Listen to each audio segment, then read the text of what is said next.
안녕하십니까. 오늘 호랑이띠 갑일간의 경자형 운세에 대해서 알아보겠습니다. 자, 갑일간이 경자년을 맞이했습니다. 자, 경이라는 것은 천간에 영향을 주면서 정신적인 측면에 영향을 주게 되는데, 이것은 편관이라는 육친적 기능으로 정신적 영향을 주게 됩니다. 또한 갑이라는 인간이 자를 봤을 때 육친적으로는 정인이요, 십이우성적으로는 욕지에 해당합니다. 또한 호랑이띠가 쥐해를 만나면 어떤 삼합의 운동 체계가, 얘는 화의 기운을 작동하지만 얘는 수의 기운을 작동하기 때문에 어떤 격각살이라고 합니다.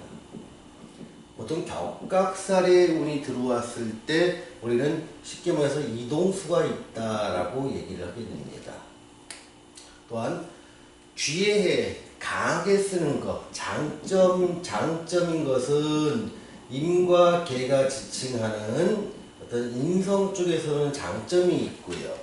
또 신에서 자에서 장생하는 신이라는 기운이 정관의 기운으로 작동을 하는데, 요거는 장점으로 작용을 하게 됩니다. 단점으로 작용하는 것들은 병과 정이라고 얘기하는 식신과 상관의 기운이 힘을 잃게 되고요. 또 무라 기라고 하는 재성의 기운이 역시 힘을 잃게 됩니다. 이러한 것들이 실제로 이 사람의 이 호랑이띠 갑일간의 삶에 영향을 끼치는 것을 하나하나 알아보겠습니다. 자, 정신적으로 편관이라는 얘기는 뭐냐면 어떤 스트레스가 동반된다는 얘기입니다. 근데 스트레스가 동반되는 원인을 제공하는 것은 이 자라는 글자가 나오게 됩니다. 자라는 글자가 나오면서 어떻게 되면, 자, 정인이라든가 욕지의 현상들은요, 정인은 어떤 안정된 생활을 말합니다. 또 욕지는 반복된 생활을 말합니다. 또한 여기서 이 식신과 재성이 약해집니다. 요 세 가지가 스트레스를 받는 원인이 되는데요. 좀 구체적으로 알아보면, 나는 안정된 그 수입을 위해서 지속적으로 반복된 생활을 하면서 식신이 약해지기 때문에 취미 활동 같은 경우가 원활하지가 않게 됩니다. 갑일간은요, 특성 자체가 뭔가 반복적인 생활을 계속 해야 될 때 다른 일간보다 훨씬 더 많은 어떤 압박을 받고, 그 압박이 쌓이면 스트레스로 작용하게 되는데, 갑일간이 스트레스를 푸는 것들은 어떤 병정이라고 하는 식신이나 상관을 통해서 풀게 됩니다.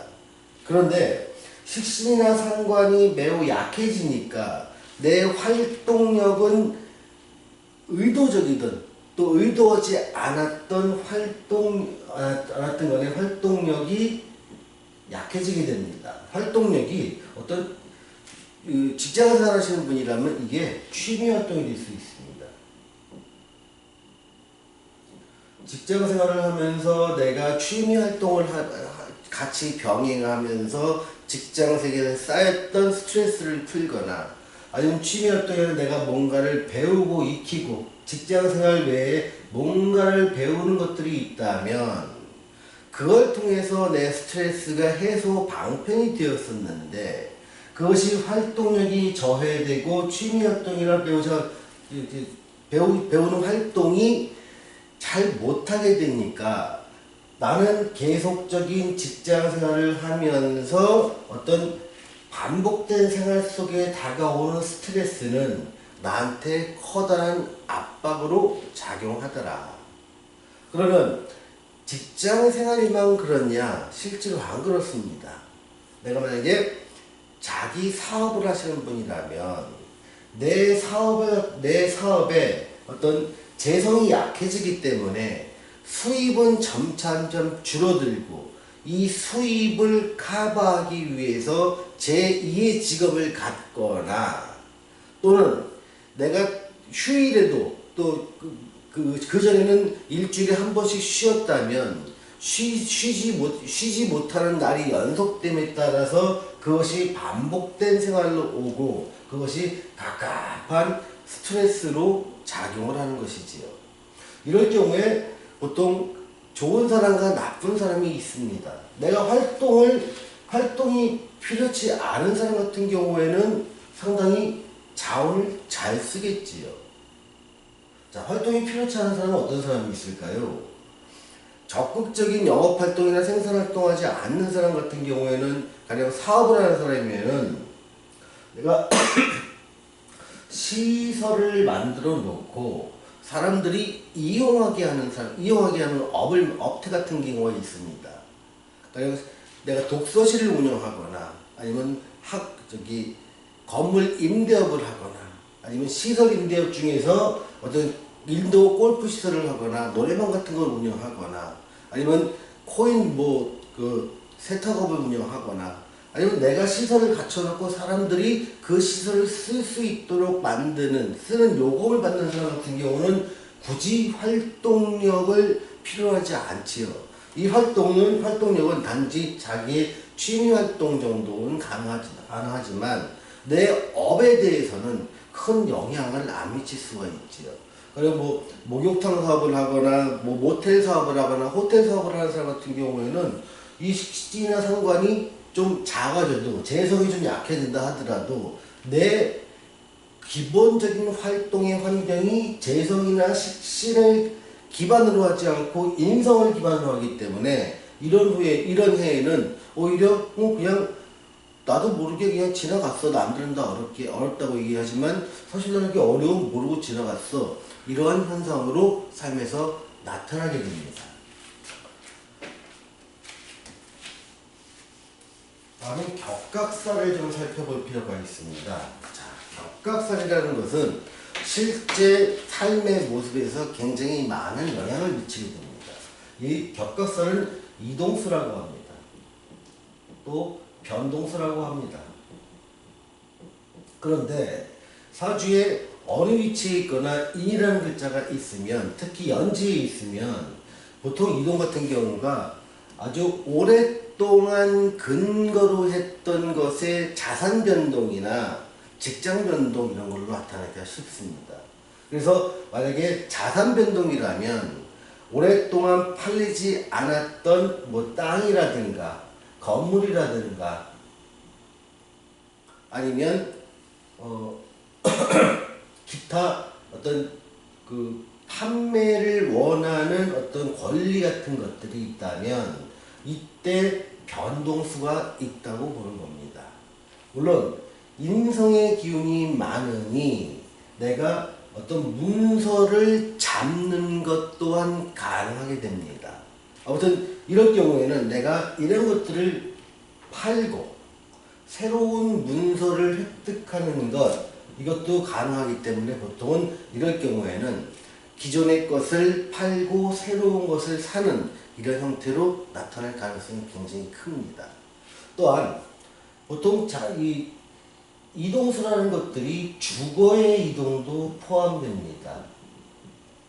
근데 보통 갑일일주 같은 경우에는 내 사는 집의 이동이 강하게 나타나지만 연지의 격각 정도로는 어떤 오래된 보유하고 있던 땅이나 건물이나 아니면 물려받은 주택 같은 경우에 매매수로 보기도 합니다. 또한 이 이동수는요, 내 직장이라든가 직장의 변동이나 또는 근무처의 변동을 뜻하기도 합니다.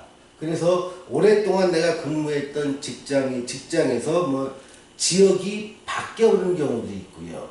내가 직장 자체를 옮기는 경우도 있습니다.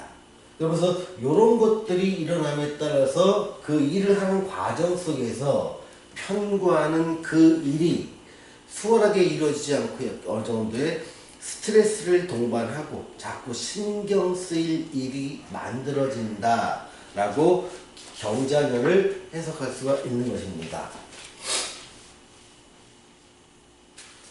애정운을 보겠습니다. 보통 정인의 기운이 나타났을 때 여성의 경우와 남성의 경우가 약간 애정운에서는 좀 다르게 나타납니다. 여성의 경우에는 좀 날 좋다고 따라다니는 사람이 많아서 일종의 혜택 같은 걸 입으면서 애정운을 잘 이용할 가능성이 큽니다. 그런데 남자의 경우에는 이 애정운 쪽에서는 상당히 왜곡될 수 있고 안 좋아질 수가 있지요. 왜냐면 남자 같은 경우는 강하게 여성을 이끌어야 되고 여성한테 뭔가를 나눠줄 때 좀 남성적인 매력이 있다고 할까요? 근데 인성의 기운이 오면 자꾸 받으려고 합니다. 사랑도 받고 싶고 애정도 받고 싶고 금전적인 측면도 받고 싶고 그러면 어떻게 제 생각인지 모르지만 남자로서의 매력은 좀 떨어지는 건 아닌가. 물론 아이돌처럼 그러니까 유명세를 띠고 있는 사람은 팬들의 사랑을 받거나 나를 좋다고 쫓아내는 사람이 있으면 많은 것을 받으면서 애정운을 이어갈 수는 있겠지요. 근데 일반적으로는 남자한테는 불리하고 여자한테는 비교적 긍정적으로 쓰이게 됩니다. 재물운을 보겠습니다. 재물운은 현금 흐름을 지칭하고 있는 문화기가 상당히 악화됩니다. 그래서 현금의 흐름은 좀 안 좋아지게 되겠죠. 보통 이런 현금의 흐름을 안 좋아지게 만드는 요소 중에 하나는 투자에서 찾을 수가 있습니다. 이 투자는 경자년을 한 것이 아니라 이미 2018년 2019년 이때 했던 투자 다시 쓰겠습니다. 2018년 2019년에 이때 했던 투자로 인해서 자금의 압박을 받을 수 있는 개연성이 상당히 높아집니다. 보통 이럴 경우에 갭 투자를 하셨던 분이 계신다면 경자년은 굉장히 힘든 한 해가 되지 않을까. 특히 이 경이라고 하는 어떤 금의 기운이 사지에 들어가기 때문에 사회적으로도 어떤 금전의 융통이 상당히 막히는 현상이 나타날 수 있습니다. 그래서 보통 금전의 융통이 막히는 해에는 금융적인 불안이 따라갑니다. 그래서 평소 같으면은 내가 충분히 내가 가진 어떤 물건을 담보로 뭔가를 빌릴 수 있지만은 경자년 또 이어지는 신축년에는 그런 것들이 불가능해집니다. 원활한 금융을 통해서 부채를 안는 행동 자체가 상당히 제약되고 한시적인 관계로 되기 때문에 그것이 투자를 했던 사람 같은 경우에는 상당한 경제적 곤란을 겪는 한 해가 되지 않을까 싶습니다.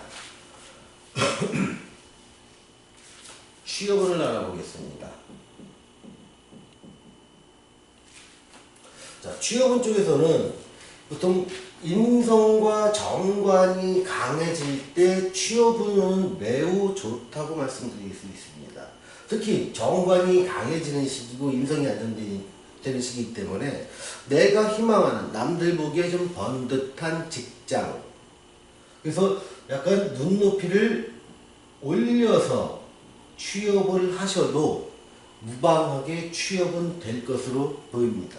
물론 재취업의 경우도 마찬가지입니다. 자, 시험을 보겠습니다. 자, 관성과 인성이 좋아지는 시기입니다. 그래서 시험운 쪽에서도 매우 긍정적으로 보입니다. 이런 경우는 단기 시험도 좋고 장기 시험도 좋습니다. 다만 장기 시험이라면 2021년까지는 어떤 승부를 봐야 됩니다. 2022년이 넘어가면 집중력 같은 것이 많이 떨어지기 때문에 어떤 장기 시험일 경우에는 내가 시험 준비를 시작하는 시점과 합격할 수 있는 내 실력이 오기까지는 보통 3년에서 5년쯤 걸리기 때문에 지금 새롭게 장기 시험을 준비하시는 분한테는 실제로 권하지는 않습니다. 다만 그동안 3년이든 5년이든 해왔던 분이라면 올해 또는 경자년 또는 신축년 2021년에 합격의 가능성이 매우 높으니 경쟁이 심한 데일수록 좀 더 집중하셔서 조언을 타고 합격의 영광을 누리시기 바랍니다. 자, 사업운을 보겠습니다. 사업운 같은 경우에는 관성과 인성이 같은 조언이 내가 고객을 어떤 기업이라든가 단체라든가 정부를 상대로 하는 사람한테는 기회가 올 것입니다. 새롭게 계약을 맺거나 납품처의 확장이 가능해지고 계약이 갱신되는 것이 나한테 유리하게 될 가능성이 높습니다. 다만 개인을 상대로 어떤 요식업을 하거나 제조업이라든가 유통업을 하는 사람한테는 상당히 어려운 한 해가 될 것으로 보입니다. 오늘은 호랑이띠 갑일간의 경자년 운세에 대해서 말씀드렸습니다. 감사합니다.